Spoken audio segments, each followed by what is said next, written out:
आए मेरे अजीज़ों, एक बार फिर हम अपने इस सबक की तरफ आते हैं। ABN स्टूडियो की तरफ से मैं आपको खुशामदीद कहता हूँ।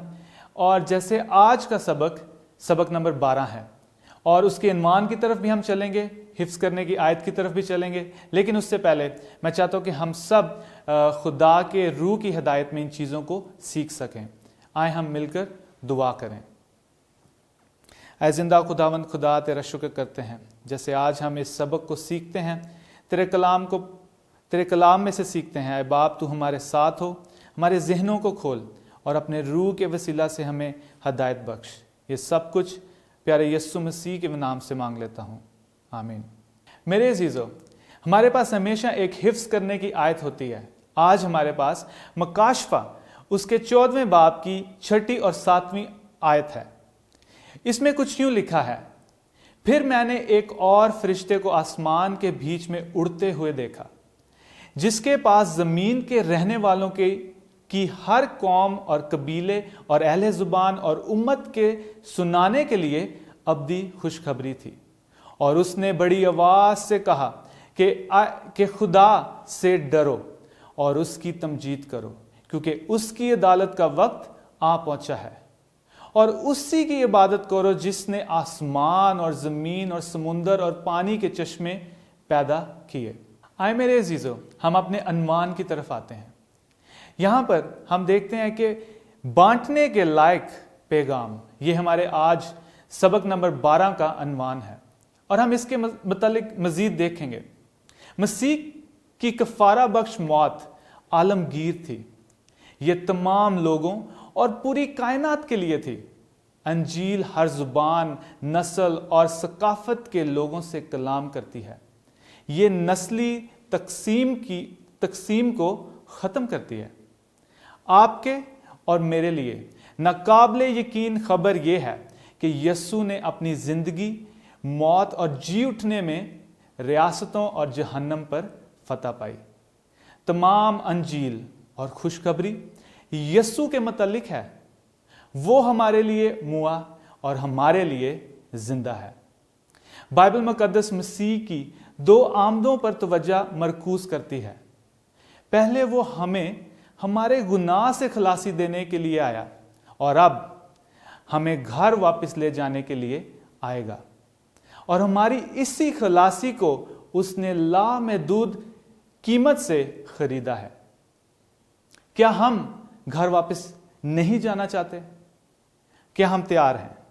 बाइबल की आखिरी किताब मकाशफा दुनिया को यस्सु की आमद के लिए तैयार करने के लिए खास तौर पर लिखी गई थी। यह हमारी 21वीं सदी की नस्ल के लिए जरूरी पैगाम है। हम आज के मुतालिया में कुछ मदरजा झेल अनवानात को देखेंगे। पतरस का मौजूदा सच्चाई का पैगाम, अखीर ज़माना मकाशफा की तवज्जो का मरकज़।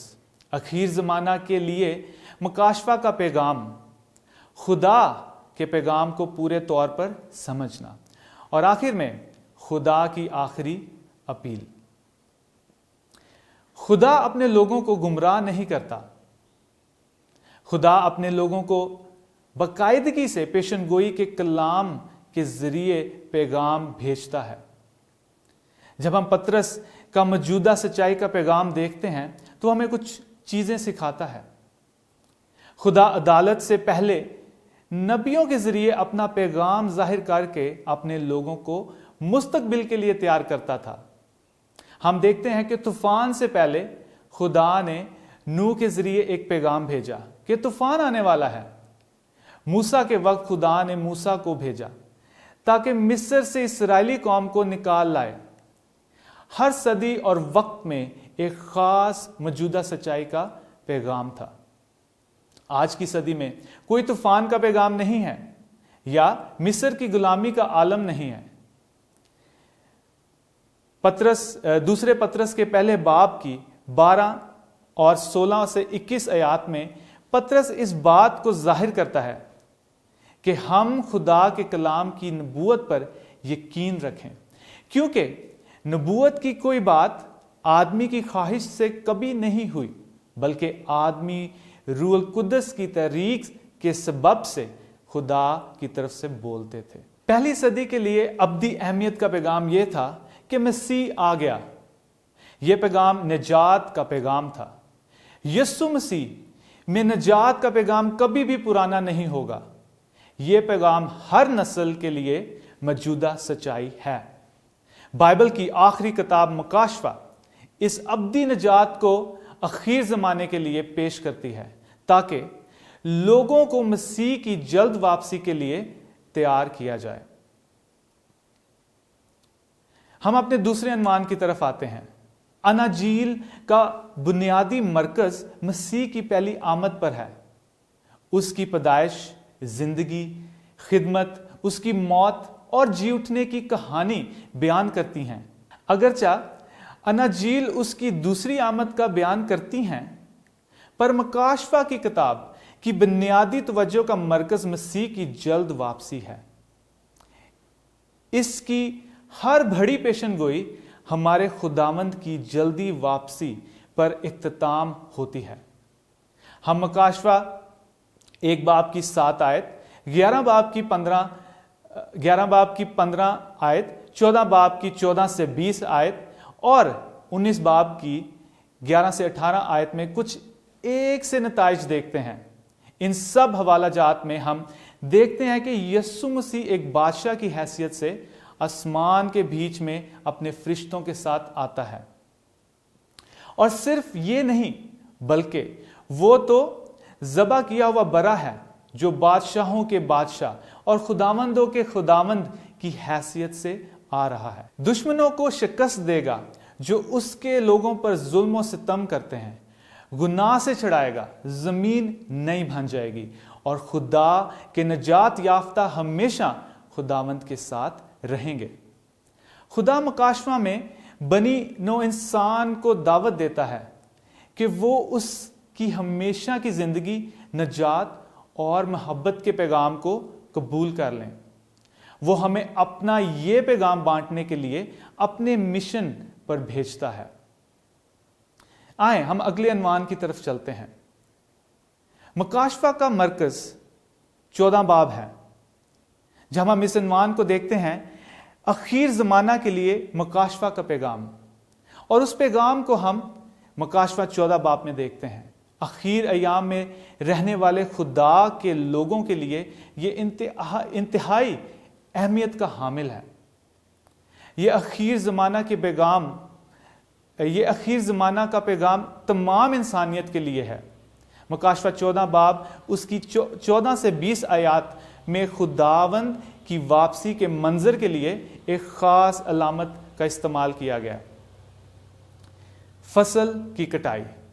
हम इस 14 बाब में देखते हैं कि फसल की कटाई मसीह की आमद या वापसी का बयान करती है। यह अलामत मुकाशवा 14 बाब में पके अनाज की कटाई जो कि रास्तबाजों की नजात को जाहिर करती है, और बिल्कुल पके अंगूर की कटाई बदकारों की बर्बादी की अक्कासी करती है। मेरे अजीजों, आखिर ज़माना के लिए मुकाशवा के पैगाम मुकाशवा 14 बाब की 6 से 7 आयत में देखते हैं। उस पहले फरिश्ते का पैगाम जो 21वीं सदी की नस्ल से अपील करता है, दरख्वास्त करता है, जो अपनी जिंदगी में मकसद की तलाश में है, उस नस्ल से अपील करता है। बतौर 7 डे एडवेंटिस्ट कलीसिया हमें मुकाशवा की आखिर ज़माना के पैगाम को हर नस्ल, कौम, उम्मत और ज़ुबान के लोगों तक पहुंचाना है। हम अपने अगले अनवान की तरफ चलते हैं और देखते हैं कि ये भेद किस बारे हैं। हमारे पास बांटने के लायक कलाम या पैगाम क्या है? जी, खुदा के पैगाम को पूरे तौर पर समझना। मुकाशवा के आखिर ज़माना का पैगाम ये अपील करता है कि खुदा से डरो और उसकी तमजीद करो। खुदा से डरने का तल्लक हमारे सोचने से है। खुदा को अपने ख्यालात में पहला दर्जा देना, ये फर्माबरदारी का एक रवैया है।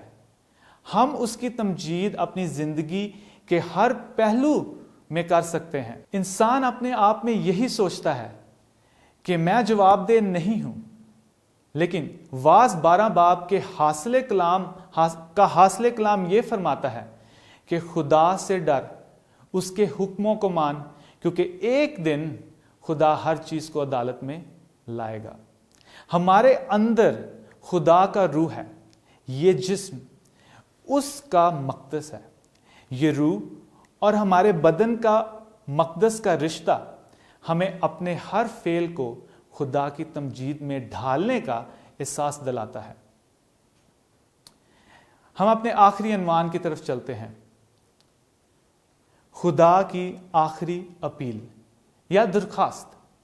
مکاشفہ کی کتاب میں بابل ایک ایسی علامت ہے جو جھوٹے نظام، جس کی بنیاد انسان کے کاموں، انسان کی بنائی ہوئی روایات اور جھوٹی تعلیمات پر مبنی ہے۔ ایسے انسان جو اپنی راست بازی کو مسیح اور مسیح کی بے گناہ زندگی پر فوقیت دیتے ہیں، انسانی احکام کو خدا کے احکامات سے بالا تر رکھتے ہیں۔ بابل بت پرستی، سورج کی پوجا اور روح کی لافانی ہونے کی جھوٹی تعلیم کا مرکز تھا۔ مکاشفہ 18 باب کی 2 اور 4 آیت میں کچھ یوں لکھا ہے کہ بابل گر پڑا۔ میرے عزیزو، خدا کی آخری اپیل یہ ہے کہ آئے میری امت کے لوگوں، اس میں سے نکل آؤ، اس بابل میں سے نکل آؤ۔ کاش کہ اس کلام کے وسیلہ سے خدا آپ کو بہت برکت دے، آپ کو کلام کی مزید روشنی بخشے۔ آئے ہم اپنے سروں کو جھکائیں اور دعا مانگیں۔ اے زندہ باپ، تیرا شکر کرتے ہیں اس کلام کے لیے۔ جو سننے والے ہیں، جو سامعین ہیں، باپ تو ان کو برکت دے، تو ان کے ذہنوں کو کھول، ان کے خاندانوں کو اپنے کلام کی روشنی سے تبدیل کر دے، ان کی زندگیوں میں اپنا کام کر۔ ہم جس بھی بابل میں پھنسے ہیں، اے خداوند، کاش کہ ہم تیری آواز کو سنیں اور اس میں سے باہر آ جائیں، اور اسی کلام کو دوسروں تک لے کر جائیں۔ اس پیغام کو ہم دوسروں سے بانٹیں، تاکہ تیرا جلال ہو، تاکہ تیری مرضی پوری ہو، تاکہ تیرے مشن میں ہم سب شامل ہو سکیں۔ یہ سب کچھ پیارے یسوع مسیح کے وسیلہ سے مانگ لیتا ہوں، آمین۔